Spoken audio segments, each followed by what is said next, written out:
في يوم 11 فبراير 2011 كان اللواء اسماعيل عثمان المتحدث باسم الجيش كان قاعد في قناة التلفزيون، وكان معاه شريط بيان تنحي الرئيس مبارك عن الحكم، وكان قاعد على اعصابه ومستني تعليمات المشير محمد حسين طنطاوي انه يذيع البيان. لكن عدت ساعه ورا ساعه واللواء عثمان قاعد مستني.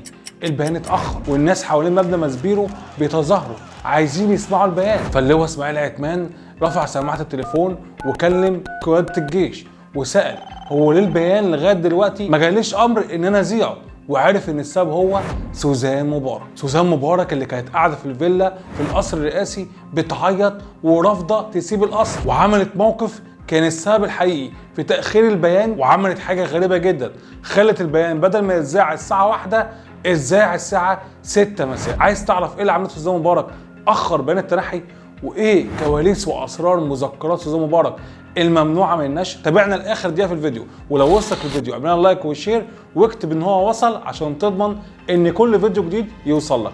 انا جرجس فكري بتاع السياسه.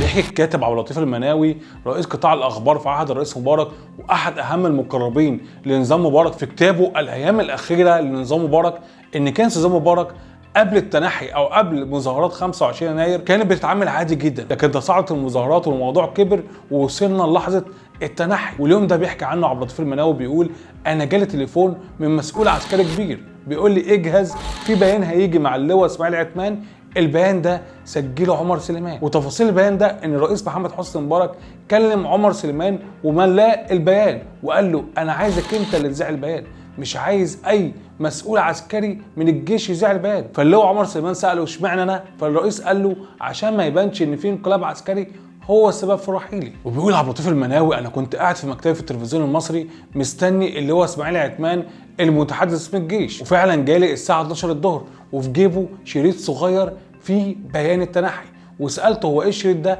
قال لي خلاص الرئيس اتنحى وعمر سليمان هو اللي هيذيع البيان. فاعلنا حاله الطوارئ في التلفزيون المصري والخبر اتسرب وكنا مستعدين نذيع البيان، والناس عرفت وكله اتجمر في الميادين ومستنيين البيان. فاللواء اسماعيل عثمان قال لي استنى ما جاليش امر ان انا اذيع البيان، وعدت ساعه ورا ساعه وقاعدين مستنيين الامر عشان يذيع البيان وكنا على اعصابنا. فاللواء اسماعيل عثمان رفع سماعه التليفون لقاده الجيش وسالهم هو ايه سبب تاخير البيان، وقالوا له احنا مستنيين اسره الرئيس مبارك كلها تسافر، لكن اللي مأخر سفر الاسره هو سوزان مبارك. وان سوزان مبارك اول ما شافت الهليكوبتر دخلت على الفيلا دي في المجمع الرئاسي، وكان معروف وسط الحرس ومسؤولين الرئاسه ان الفيلا دي غامضه جدا، كان ممنوع اي حد يخشها غير اسره الرئيس، والفيلا دي كانت محببه جدا لسوزان مبارك. واليوم ده دخلت سوزان مبارك الفيلا واستمرت فيها ساعات، لدرجه ان الحرس الرئاسي اخترق البروتوكول ودخل الفيلا المحظور ان هو يخشها طوال عهد الرئيس مبارك عشان يعرف الهانم اتاخرت ليه. وفعلا دخل الحرس ولقوا سوزان مبارك مرميه على الارض وماسكه الصور والمجوهرات وكل ذكرياتها في الفيلا وبتعيط على الارض. فدخل حد من الحرس واخترق المره الثانيه البروتوكول الرئاسي وسندها بشكل انساني وقومها من الارض عشان تبطل عياط. وبيقول المناوي في مذكراته ان سوزان مبارك لما هديت حاول الحرس ان هو يخرجها عشان تسافر هي والاسره لشرم الشيخ، لكنها قالت لهم سيبوني اقعد في الفيلا، انتوا شايفين ان المتظاهرين ممكن يوصلوا الفيلا دي ولا لا؟ طب خلوا بالكم منها، طب ينفع اقعد وتحموها؟ وفضلت محاولات الحرس لتهدئه الهانم اكتر من 3 ساعات بيحاولوا يهدوها، وفي الاخر نجحوا ان هم يهدوها. قررت تسافر هي واسرتها لشرم الشيخ وبعدها اتذاع بيان التنحي. لكن السؤال دلوقتي هي فين مذكرات سوزان مبارك اللي كانت ناويه تصدرها قبل التنحي؟ يا ترى راحت فين؟ اجابه السؤال ده بتجاوبها سوزان مبارك نفسها اللي عملت حوار شهير جدا مع الاعلاميه المقربه لاسره مبارك فجر السعيد، وقالت في 2015 ان انا فعلا كتبت مذكراتي، والمذكرات دي فعلا اتسربت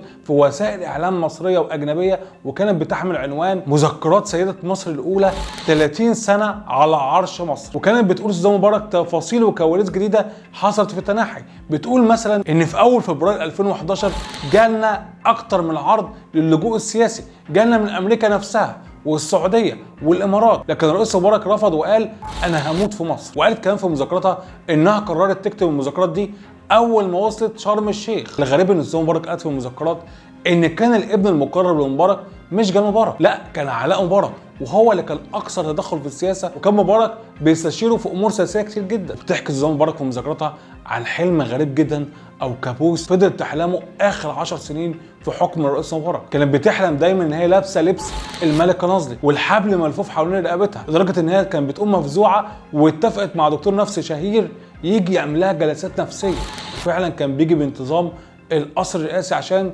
تتخلص من الحلم ده. وبتحكي سوزان مبارك انها كانت بتعشق مجرات التحف لانها من صغرها بتعشق تاريخ الملوك، وده كان اكتر حاجه مؤلمه ليها، ان الدوله بعد تلحم الرئيس مبارك صدرت المجوهرات دي بدون ما تفرق المجوهرات الخاصه بيها او المجوهرات المملوكه للدوله نفسها. كمان بتكشف سوزان مبارك عن كواليس جديده للتنحي، وبتقول ان الرئيس مبارك طوال فتره مظاهرات 25 يناير كان خايف جدا، لدرجه ان هو كان بيقول للحرس الجمهوري تفضلوا معايا في اي مكان، حتى لو دخلت الحمام تفضلوا حوالين المكان، لانه كان خايف ان حد يصفيه. وبتقول كمان انها انهارت فعلا لما لقت طياره هليكوبتر نزلت حوالين محيط القصر الرئاسي بدون ما حد يعرف الطياره دي جايه ليه، لكن لما عرفت ان الطياره دي جايه تاخدهم لشرم الشيخ اتجننت وجالها انهيار لدرجه ان هي حاسه بشلل مش قادره تمشي من مكانها. وده نفس كلام عبد اللطيف المناوي اللي قاله في مذكراته، وان علاء مبارك وجمال مبارك كان معاهم طبنجات شخصيه، وده لانهم كانوا خايفين ان لما الرئيس مبارك يوصل شرم الشيخ حد يصفيه، لكن لما اطمنوا ان كل حاجه تمام